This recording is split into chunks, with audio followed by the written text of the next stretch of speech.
Hello, welcome back to the reading of the poem of the Man-God, written by Maryof Magdala, Vol2-Ch233-Pt2-Comment, Chapter 233, Part 2, Comment on 3 episodes connected with the conversion of Maryof Magdala.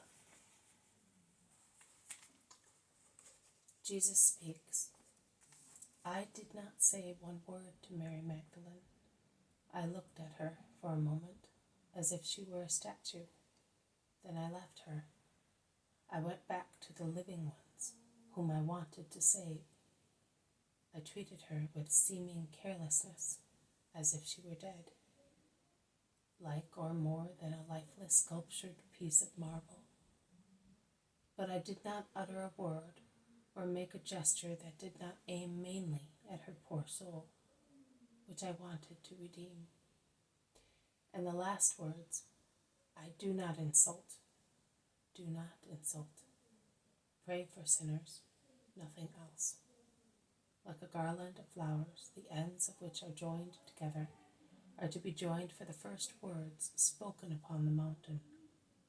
Forgiveness is more useful than wrath, and compassion than inflexibility. And these have enclosed the poor wretch in a cool velvet circle, scented with goodness, making her feel how the loving service of God is different from the cruel slavery of Satan. How sweet is the heavenly perfume as compared to the stench of sin, and how relaxing it is to be loved holily as compared to being possessed satanically. See how moderate is the will of the Lord. He does not exact immediate conversions. He does not claim the absolute from a heart. He can wait and be satisfied. And while he waits for the lost woman to find her way, for the mad woman to find reason, he is satisfied with what the dejected mother can give her. I ask her only, can you forgive? How many more questions I shall have asked her to make her worthy of the miracle, if I had behaved according to human standards. But I measure your strength in a divine way. It was already a great success if the poor deranged mother could really forgive. And that is all I ask her at that moment. After giving her son back to her, I say to her, be holy and make your house holy. But while the pangs of grief derange her mind, I ask her but to forgive the culprit.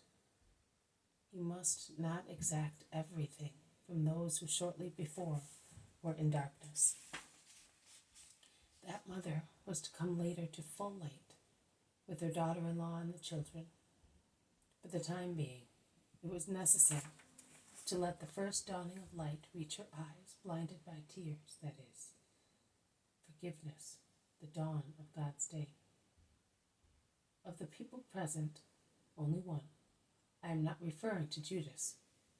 I am speaking of the people gathered there, not of my disciples. Only one was not to come to the light. There is always someone for whom the apostle toils in vain, but you must not lose heart because of such defeats. An apostle must not pretend to achieve everything. Struggling against him, there are adverse powers with many different names, and like tentacles of an octopus they grasp again the prey that he had snatched from them. But the apostle is still meritorious. Woe to the apostle who says, I am not going there because I know that I shall not be able to convert anyone. He is an apostle of very little value. It is necessary to go even if only 1 in 1,000 will be saved. His apostolic day will be as fruitful because of that one as if it would be for 1,000, because he will have done everything in his power, and that is what God rewards. You must also consider that where the apostle is not able to convert, because the person to be converted is too firmly gripped by Satan, and the power of the apostle is inadequate to the effort, God may intervene. And then, who is greater than God? Another thing that the apostle must absolutely practice is love, clear love. Not only the secret love for the hearts of brethren, that is enough for good brethren, but the apostle is a worker of God, and he must not limit himself to prayer. He must act. Let him act with love, with great love. Rigor paralyzes the apostle's work and hinders the motion of souls towards the light. So, not rigor, but love. Love is the incombustible fabric that protects you against the blaze of wicked passions. Love is the saturation of preserving essences which prevent human satanic putrefaction from entering you. To conquer a soul, you must learn how to love. To conquer a soul, you must induce it to love God and disown its petty sinful loves. I wanted Mary's soul, and as in your case, my little John, I did not confine myself to speaking from the teacher's desk. I stooped, looking for her in the paths of sin. I pursued her and persecuted her by means of my love. A kind persecution. I, purity, followed her where she was impurity. I was not afraid of any scandal, neither with regard to myself nor to others. I could not be scandalized, because I was mercy, and mercy weeps over sins, but is not scandalized by them. Woe to the shepherd who is scandalized and entrenches himself behind the screen of scandal to abandon a soul. Do you not know that souls are more inclined than bodies to rise again, and that the pitiful, loving word saying, "Rise, sister, for your own good," often works a miracle? I was not afraid of other people's scandal. My behavior was justified in the eyes of God, and was understood by good people. An evil-minded man fermenting with wickedness, which evaporates from a corrupt heart, is of no importance. Such man finds faults also in God, and considers only himself perfect. I therefore paid no attention to such people. The 3 phases of the salvation of a soul are: to be thoroughly and strictly honest, in order to be able to speak without any fear of being silenced, to be able to speak to a whole crowd, so that our apostolic word, addressed to the crowds gathering round our mystical boat, may travel farther and farther like circles of waves, until it reaches the miry shore, where those who are not interested in knowing the truth are lying in the mud. That is the first task in order to break the hard crust of the soil and prepare it to receive the seed. It is the hardest task both for him who performs it and for him who receives it, because words, like a sharp plowshare, must wound the listener in order to open his heart. And I solemnly tell you that the heart of a good apostle is hurt and bleeds because of the grief in having to wound in order to open.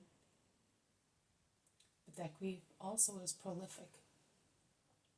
Through the blood and the tears of an apostle, wasteland becomes fertile.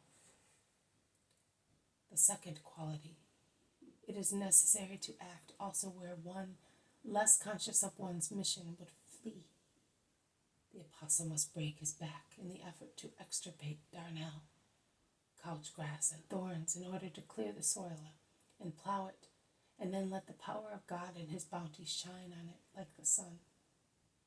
And at the same time, like a judge and a doctor, he must be severe and merciful, and remain firm in the period of waiting, to give the souls time to surmount their crisis, to meditate and make up their minds.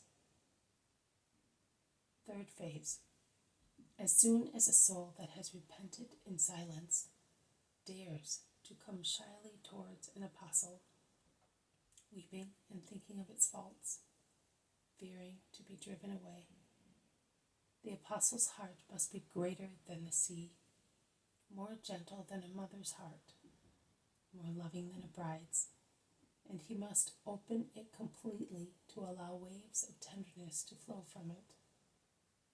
If you have God, his charity, within you, you will easily find charitable words to be spoken to souls. God will speak in you and on your behalf, and like honey dripping from a honeycomb, like balm flowing from a vial, love will reach parched, sickened lips. It will reach wounded souls and will be relief and medicine. You, doctors of souls, make sinners love you. Let them taste the flavor of heavenly charity, and let them become so eager for it as to seek no other food. Let them feel in your kindness such a relief as to seek it for all their wounds. Your charity must free them from all fear, because, as the epistle which you have read today says, to fear is to expect punishment, and anyone who is afraid is still imperfect in love. Neither is he perfect who causes people to be afraid. Do not say, "What have you done?" Do not say, "Go away."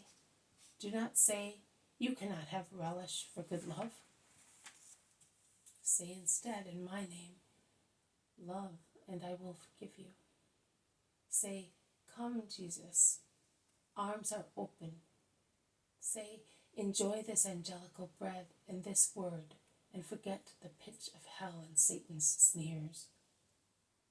Bear the weakness of other people. An apostle must bear his own and other people's weaknesses, with his own crosses and other people's.